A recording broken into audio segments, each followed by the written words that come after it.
A country's strength is derived from within. How its people are living will tell you how they are giving. A dignified living is crucial for productivity. The quality of life is important because it will reflect on the quality of the output. For years, challenges have been put on the shelf, or better yet, under the rug, to the point where one cannot walk on it due to the heaps of problems that have been shoved underneath. Some have come out to say that we should prioritize the issues to be tackled and the expenditures incurred. However, when one looks at the combined challenges, one realizes that they are all priorities affecting the lives of each and every one of us. A dignified life is what people look for, and through the ongoing initiatives taking place, the road is being paved and the light is appearing along the tunnel. Good evening. Welcome to the Business Insider. I'm Ayman Salah and you're watching Nile TV International. We'll be back.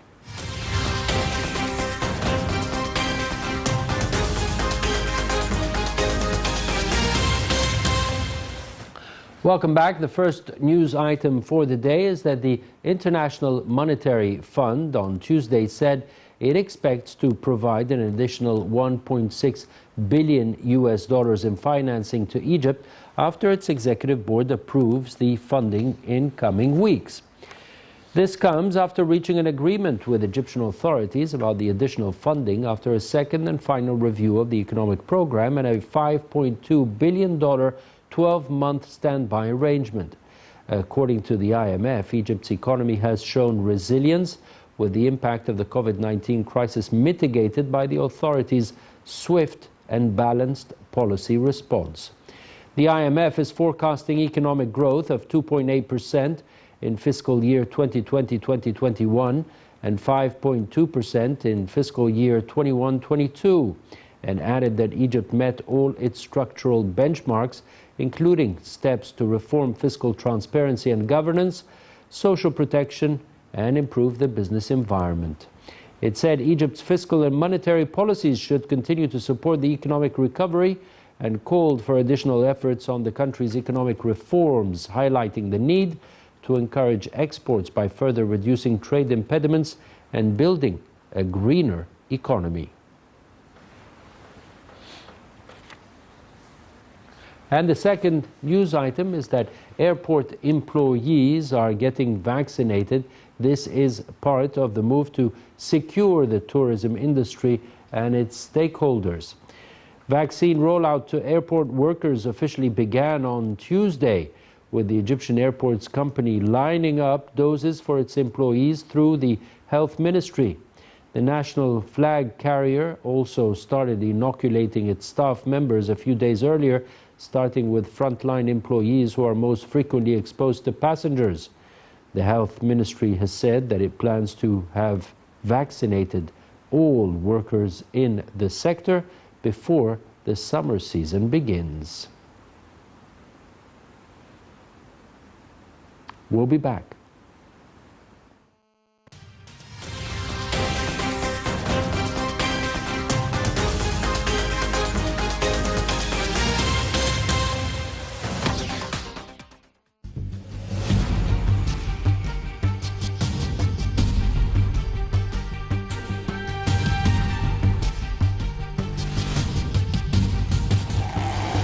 تحية تقدير واحترام لبطل حقيقي. البطل ده هو مصر وشعبها.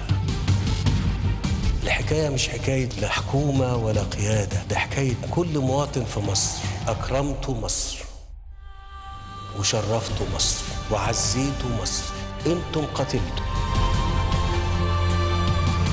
فالشرف كل الشرف والكرامة كل الكرامة والفضل كل الفضل لله سبحانه وتعالى، ثم ليكم انتم. شرفتوني واكرمتموني وعزتوني ورفعتوا راسي قدام الدنيا كلها باللي انتم عملتوه.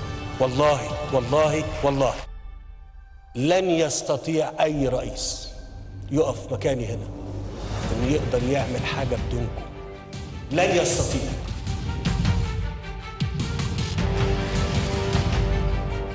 قصة وطن يتحدث عن نفسه. شعب أراد الحياة فاستجاب له القدر.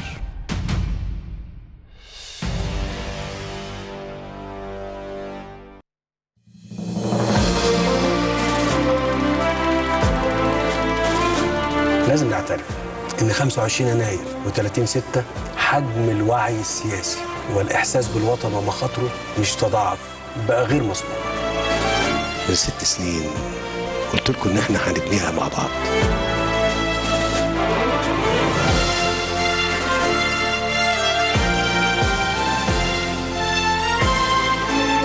إحنا هنفضل نشتغل ونبني ونعمر في بلدنا لآخر لحظة.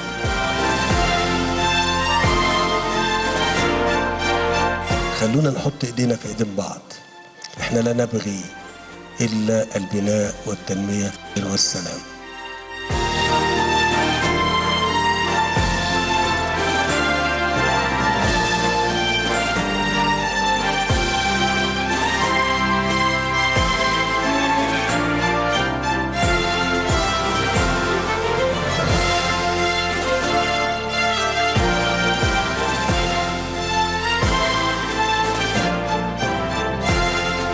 تحيا مصر، تحيا مصر، تحيا مصر.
Welcome back. You're watching the Business Insider here on Nile TV International. Today's topic is the Decent Life Initiative. I prefer to call it the Dignified Life Initiative and its effect on comprehensive development. I have the pleasure to be joined by Dr.zeinab Nawar. She's an economics professor at the British University here in Egypt. A pleasure having you with us on the show here tonight. Let's watch this report and then start our discussion. We'll be back. A Decent Life initiative was launched in January 2019 to provide a better life for the most vulnerable groups nationwide and to enhance the quality of daily public services provided to citizens, especially in rural areas. It provides healthcare, medical services, surgeries and prosthetic devices and aims to develop Egypt's poorest villages according to the poverty map, providing job opportunities. President Abdel Fattah al-Sisi has been closely following up on the progress made in the initiative and has instructed the provision of all resources, equipment, machinery and manpower from all sectors to fulfill the project.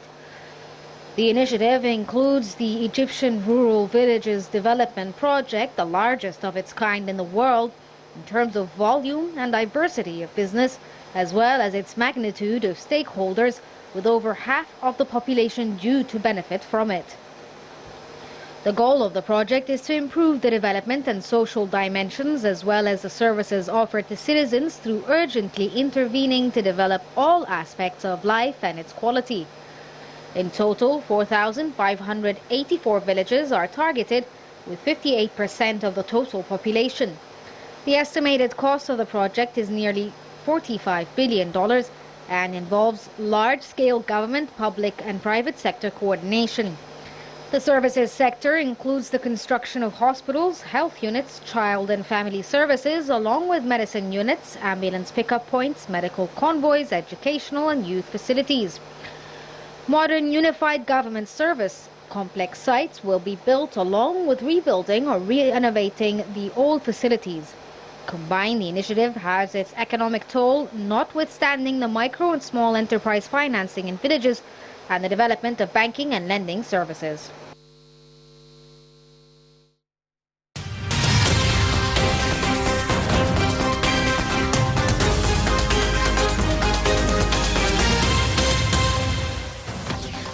Welcome back. You're watching the Business Insider. I'm joined by Dr.zeinab Nawar, economics professor at the British University in Egypt. A pleasure once again to have you with us on the show. Let's start with the main pivot of the Dignified Life Initiative, or Decent Life Initiative as they call it. Yes. I will tell you something. It's a personal experience for my work, my previous work in development. I see that Decent Life as an initiative, it's an excellent. It's one of the biggest projects that will be presented to the Egyptians that are living in rural, and especially when we talk about private, rural and poor areas in Egypt. When we used to go to poorer areas and poor areas in Egypt, we used to see the huge leakage in the infrastructure and a huge leakage in the type of services provided in the poor areas and poor villages of Egypt.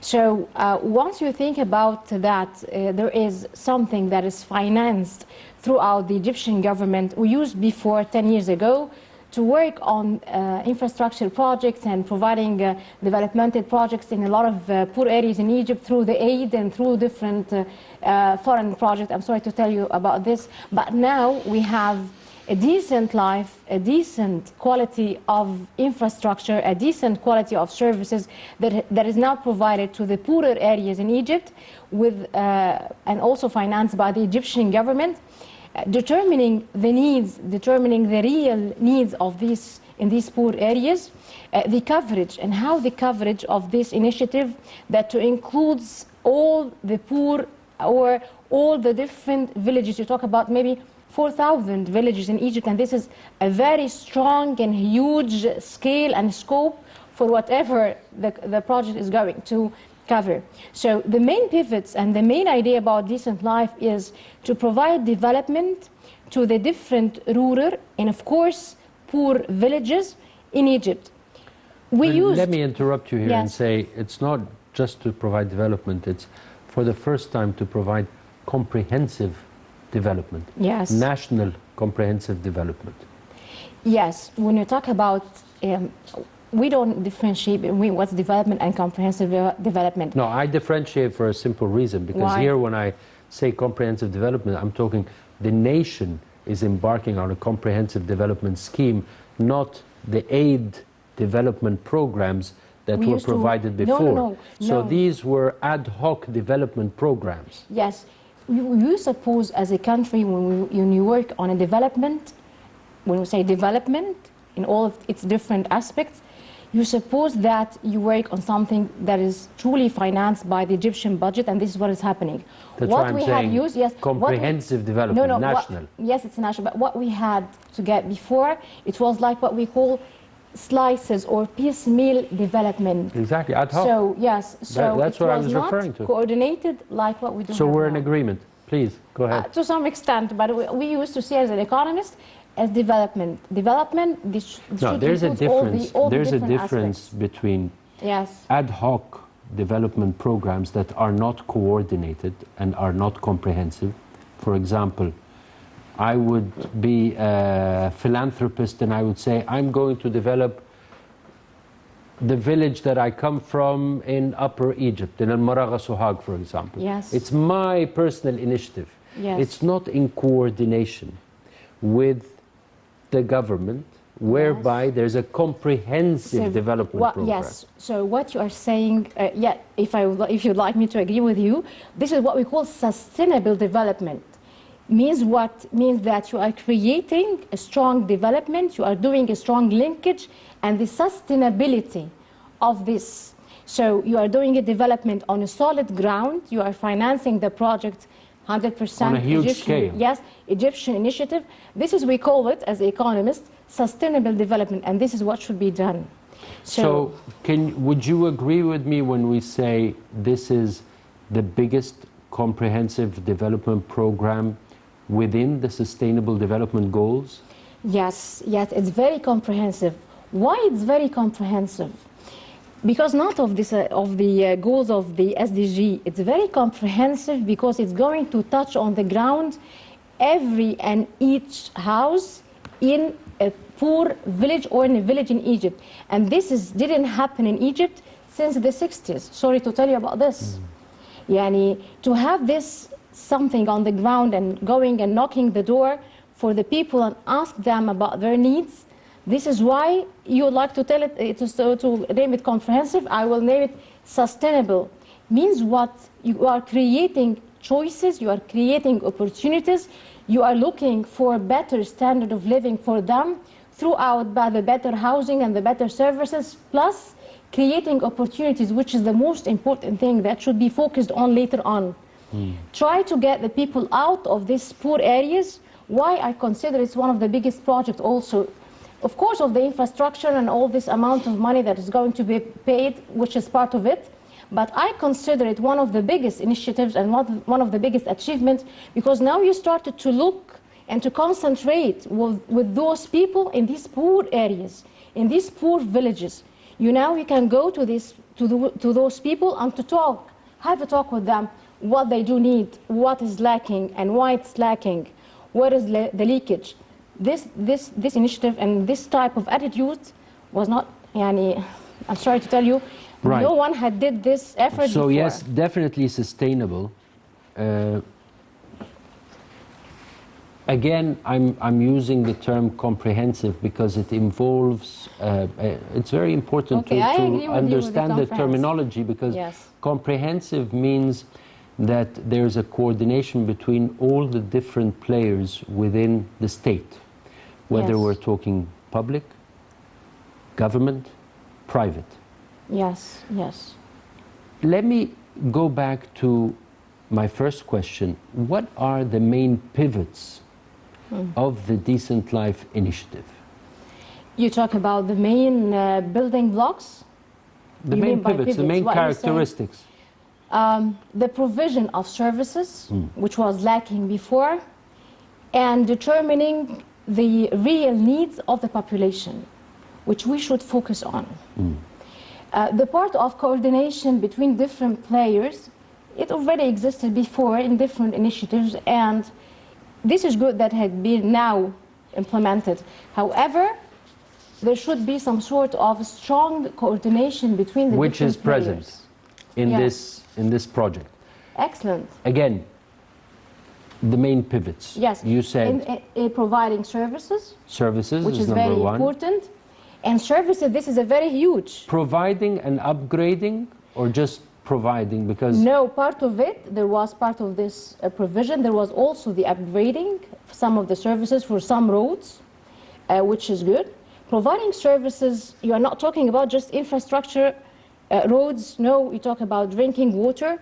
You talk about educational services. You talk about health services, which is very important. So the provision of these services, a lot of areas of people, and a lot of people in different places in Egypt, they were lacking this type of services. So the provision of these services means the life and having a decent life for those people who didn't used to get a clean drinking water, for example, who didn't used to get a neat place for their children to be educated. Are 58% of our population. Yes, yes, yes, which is a lot. Huge number. Yes, yes. If you asked anyone who used to work in the development of Egypt, anyone who used to go to different places and different areas of Egypt, you will be shocked if we told you what we had used to see before. And this is why we don't want to see it to happen again. We want to stop these sightseeing. So this is why we are telling that the provision of certain types of services means a new lives for these people in these areas. Why is it considered the biggest worldwide? The biggest worldwide? The huge coverage and the huge scope of this project, and also the number of population that, if this initiative had went right till the end, all the services and all the types or whatever is going to be provided to the population will be in the right direction. So you can imagine the huge value added that can be added to our economy and the number of people that you will transform their life. The important thing is the people themselves. When you say that it's the huge and it's one of the biggest projects, excellent, it's one of the biggest, but to us, to be one of the biggest and mega and huge projects, because of the transformation that you're going to do it for the people themselves. How we are going to transform their life from just living from a poor house with a leakage, with a lot of services, to have these decent services, to have a proper house, and also to find a proper opportunity for job. If you talk about all of these aspects, so you are transforming all of this number of this population, so you are transforming the whole of Egypt. If you would like to achieve development, true development for Egypt, you have to start from these areas, and this is what the initiative is working on. The development effects. A lot of development effects. Yeah, I want to hear them from you. A lot of That's why I'm asking effects. you. First, number one, if we will imagine that the life of a family will totally change. If you talk about education or health services, so maybe the children will get a decent education. If any of the members of the family would like to get a health service, so definitely he will get a better health service, which was not the case before. The type of services, drinking water, sewage system, all of this has a relation with their standards of living. If we talk about the economic activities and the type of services that is provided now in this initiative related to, for example, providing some services to the local units to help farmers. Very small type of services will be provided to farmers, which will have a great effect on the income of these poor families. For example, the lining of the irrigation canals, this is very important because this will enhance the productivity of the agricultural land in some areas. So when you enhance the productivity of these agricultural lands, so you are creating more incomes to these families. So now you will have double effect. One effect related to the type of services that the family will be provided with, and the other will be also the type of services that is related to the enhancement of their incomes, which is very important. Should be a very important component. So you have development effect and you have economic effect. Of course. Economic effect and development effect, they are interrelated. When you talk about economic progress or GDP growth, you have to think about also developing people, because what leads to GDP growth? It's the development of people. So if you have done a true development or a comprehensive development, means definitely that you will achieve an economic growth. So how people are living will tell you how they are giving. Exactly. Right? Right. If they are living in a poor standard of living, if they are living in a suffrage, definitely they will not give you an output. And also you have to ask yourself an important, all of us ask an important question related to the migration and living our villages. One of the truly added value of this initiative that you will decrease a lot of effect that is happening in a lot of villages. Some of the Egyptian villages, when you go to them, you will not find men. Where is the men? There is no men. They just travel to Cairo, they travel to Libya, they travel.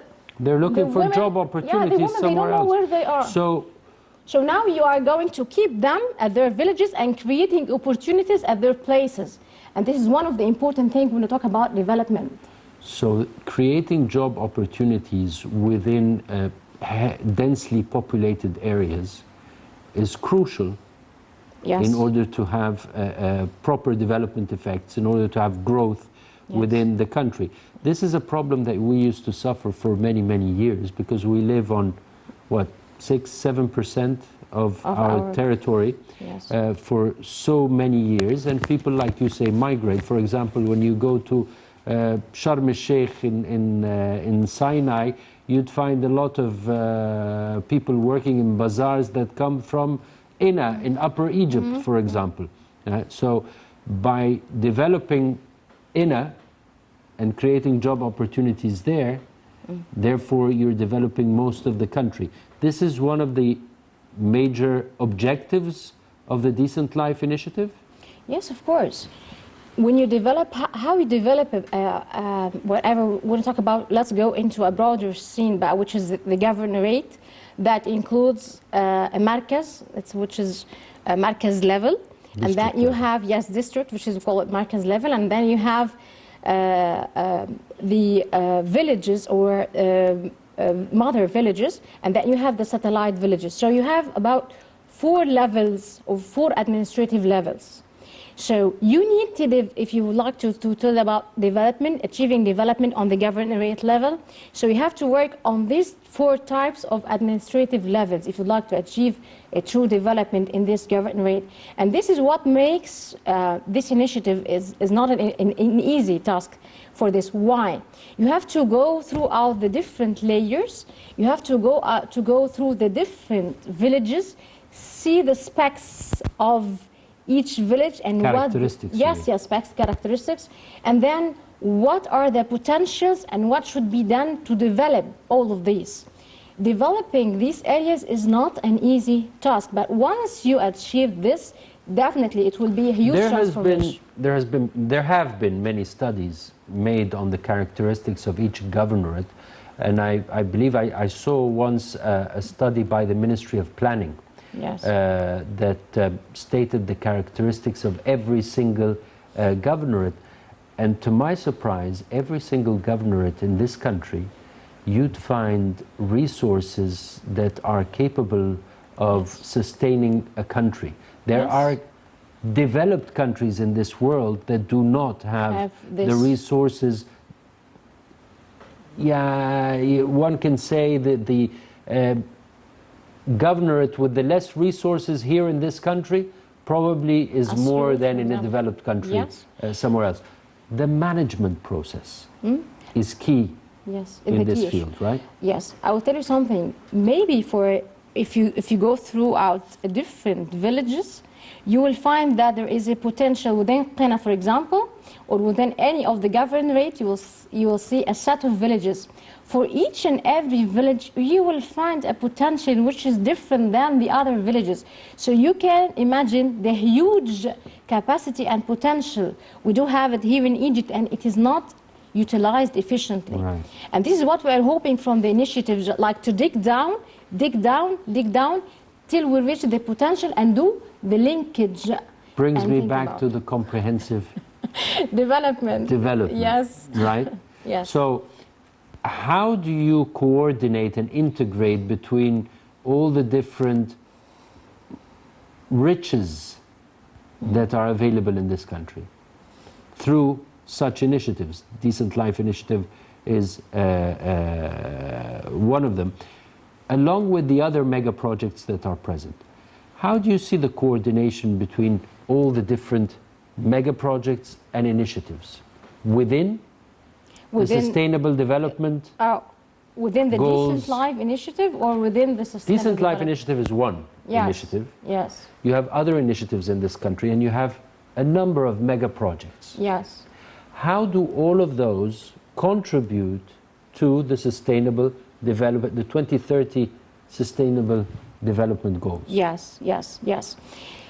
I'll tell you something. This is the issue that we have it in Egypt along several years, that we how to do the proper linkage between a lot of investments and a lot of potentials, how to link all of this in one...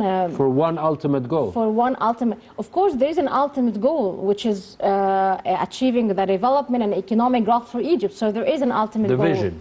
Yes.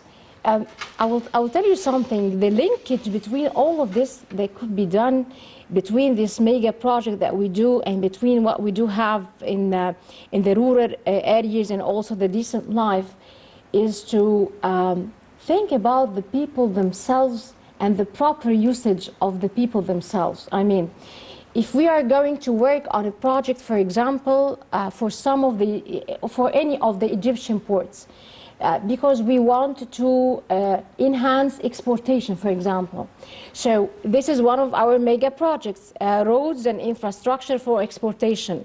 But again, why we don't think through the usage of the people there's in the decent life and the digging down and to see what are the potentials and types of products in these rural and simple places in Egypt, and how we can enhance their product, how we can provide some sort of trainings. If we talk about projects in different ministries to train people, to encourage entrepreneurship, and also we have a lot of work have been done on this. Why we don't bring them to go down into the people in these areas? Okay, here you're talking about the challenges.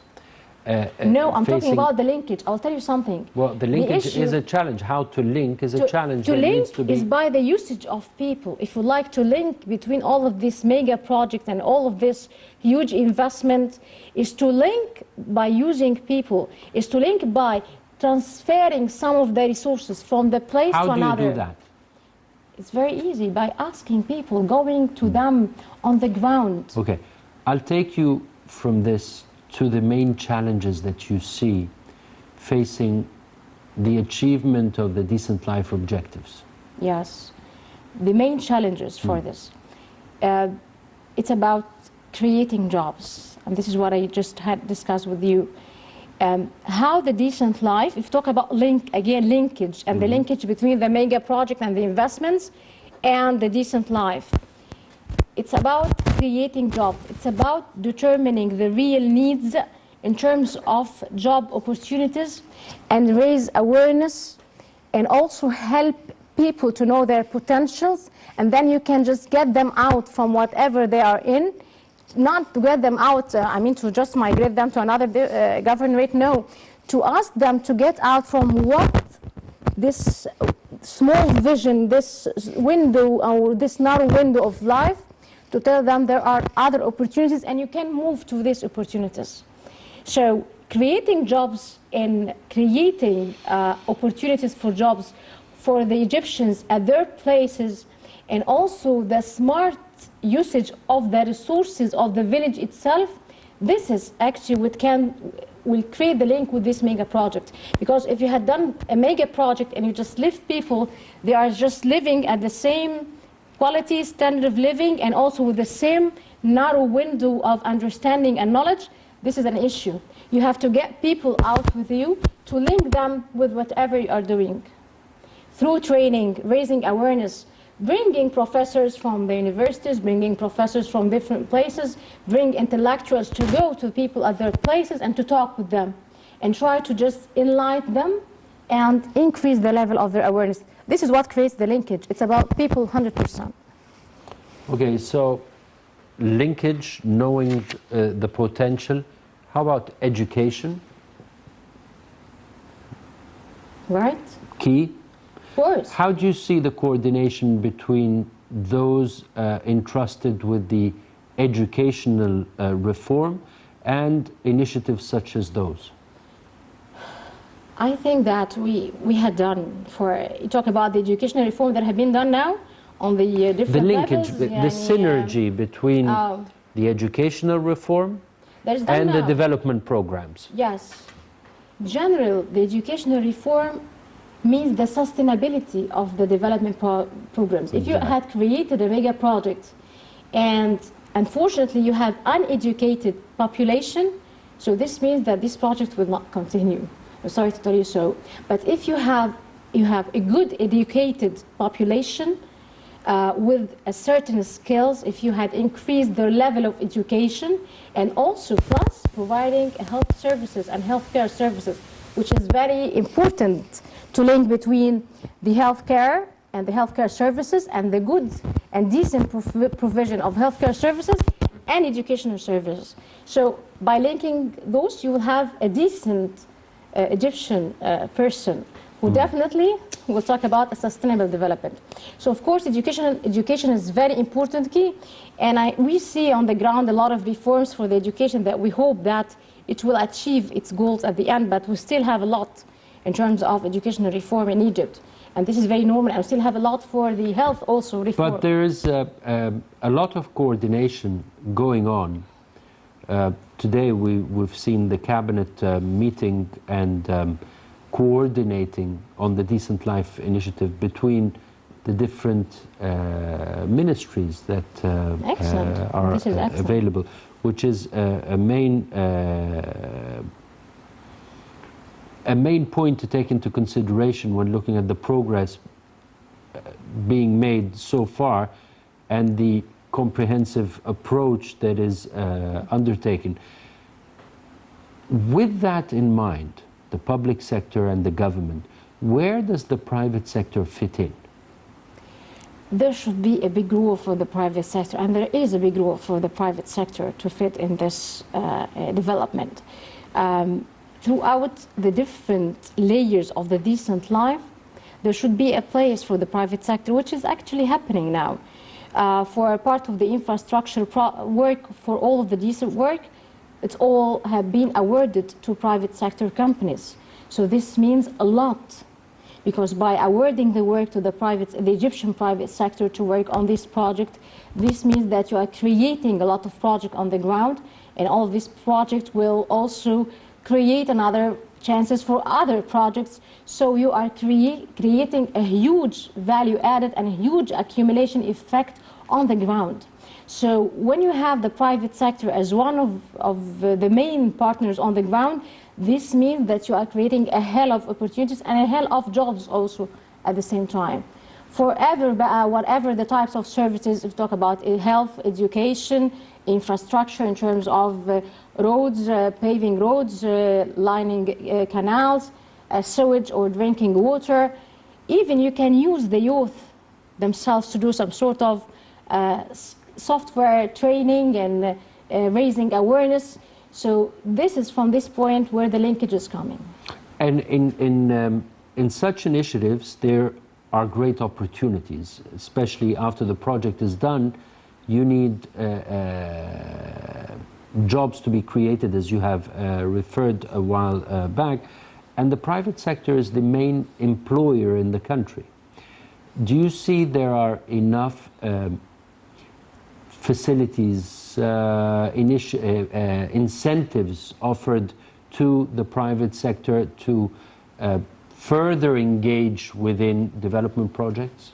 Yes, I see it actually. On a personal level, I see, yes, and I see also there is a lot of support from the government to the private sector and for the small and medium enterprises and for the newly established projects and for the entrepreneurs to work on the ground.